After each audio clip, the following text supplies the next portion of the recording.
النهاردة 1 رمضان والحلقة الأولى من سلسلة رمضان في عالم التعليم. كل سنة وانتم طيبين ورمضان كريم، ويا رب يكون شهر خير وبركة علينا كلنا، صوما مقبولا وإفطارا شهيا في أول أيام شهر رمضان المبارك.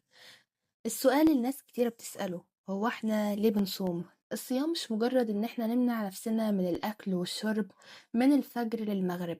الموضوع أعمق من كده بكتير. احنا بنصوم علشان نتعلم الصبر ونسيطر على شهواتنا ونقوي إرادتنا.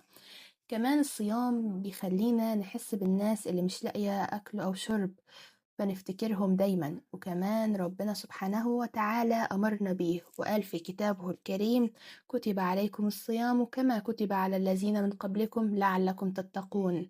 يعني الهدف الأساسي إننا نخرج من رمضان بقلوب أنقى وإيمان أقوى وتقوى تقربنا من ربنا أكتر وأكتر. رمضان فرصة إن احنا نراجع نفسنا ونصلح أخلاقنا ونبدأ بداية جديدة بروح صافية. قولولي في الكومنتات ايه أكتر حاجة بتحسوا إن هي اتغيرت فيكم لما بتصوموا. ما تنسوش تعملوا لايك وشير وسبسكرايب علشان غيركم يستفيد.